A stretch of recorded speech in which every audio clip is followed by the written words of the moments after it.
Welcome back to the Reading and Writing Podcast. My guest today is Joshua Walker, author of the memoir, Venti Fried Chicken. Joshua, welcome to the podcast.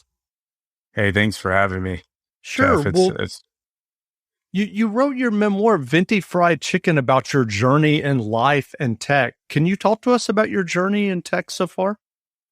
Yeah, so I have a unique perspective as all of my college degrees or formal education is in entertainment. So I came into tech, basically in my third life as an adult because I was in the military as well after coming from entertainment.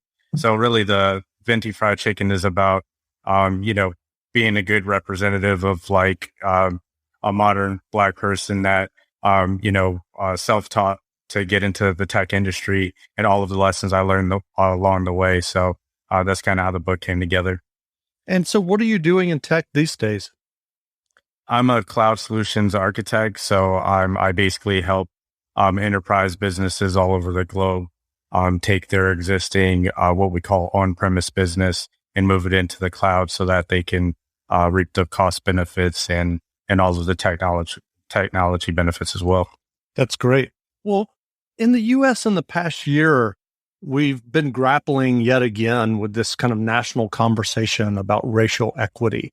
I'm curious from your perspective, do you think technology is one way for African Americans to achieve equality and equity? Yes, definitely. And thank you for bringing that up.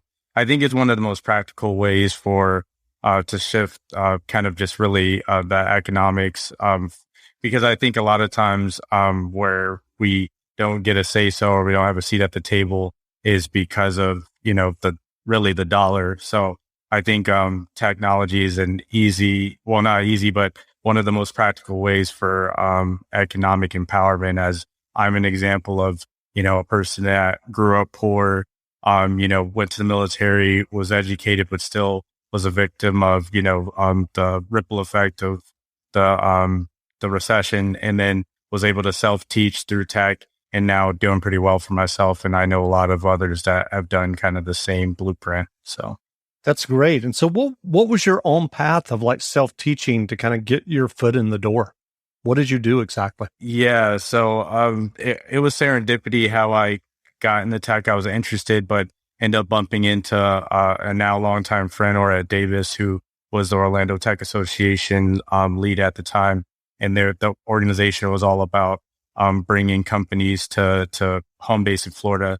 But he basically invited me to a meetup, and I believe it was a JavaScript meetup. And, I was around a lot of smart people and a lot of welcoming people, and was able to, pick up some mentors really quickly. And so really my path was learning by real projects. So how I landed my first tech job was I did a free site with one of my friends, for an ad award ceremony. And from there, I was able to use that as kind of an example of real world work. So when I'm working with mentoring people now and doing a lot of content online, that's kind of one of my biggest underlines of, learn enough to be dangerous and then, apply that to something real and you'll learn a lot faster. So great. Well, why did you set out to write your book, Venti Fried Chicken? What were you hoping to accomplish? Really was to scale my help because I'm also one of the founders of Black Orlando Tech, which is a 501c3 based in Central Florida that's aiming to get 10,000 net new minorities in the tech by 2025.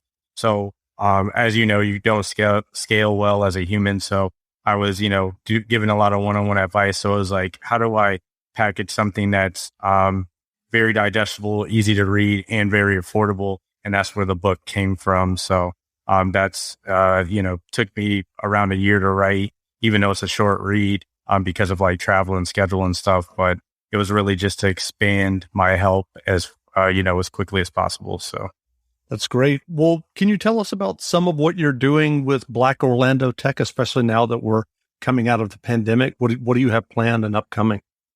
Yeah, and in some encouragement to other orgs, I know we're kind of more on the other side of things now with things opening up, but I say we saw tremendous growth during the pandemic because we switched to a real digital focus, and we were able to kind of reach across the country because of, being forced to be online. But what we're working on really right now is we got a bunch of funding from the county here in Florida, in Orange County.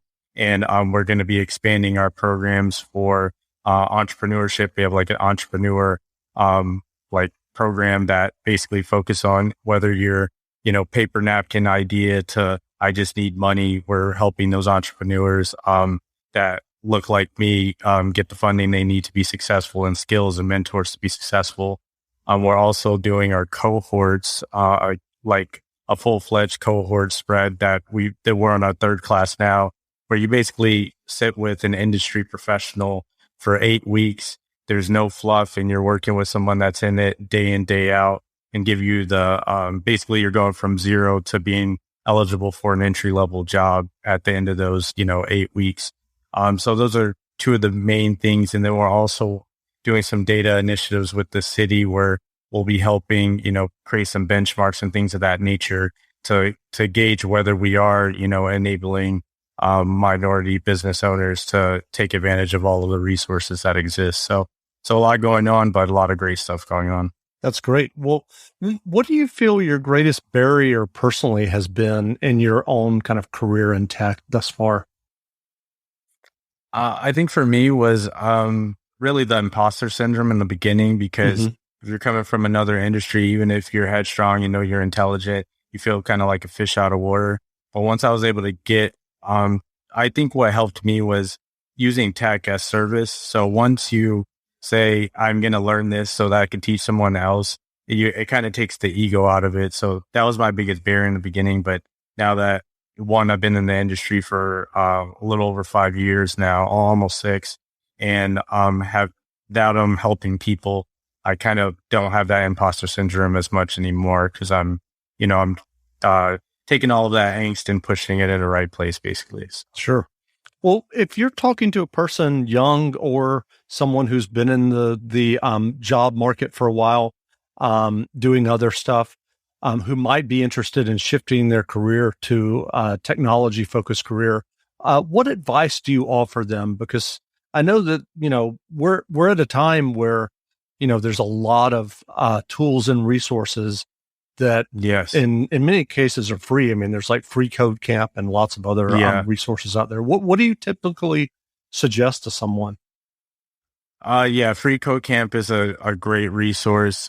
Always good old YouTube. There's so many great tech creators on YouTube that, and then I usually tell people to start with research. Like if you even did the simple action today, if you're listening and I've been kind of on the fence, just research, the top tech trends for 2021. And I think what it'll do is just create some momentum, and you'll kind of be able to go down these different rabbit holes and figure out where you should be. But I would say I think my biggest advice is just get started right away. I think I've talked to too many people where they basically stay in their head for literally years, and they know they need to make that change, but they don't. So just action solves everything. Just start today. Sure. That's a good suggestion. Well, during your own journey in tech, have there been things that inspired you along the way, whether it's books or music or other Yeah, successful tech executives? definitely. I say what inspires me the most are there's like famous people that inspire me, but I think local things are what inspire me the most. So really being in the Orlando tech startup scene, in it, like in the beginning, and just seeing companies grow from zero to nothing. I think those are the things that inspire me the most.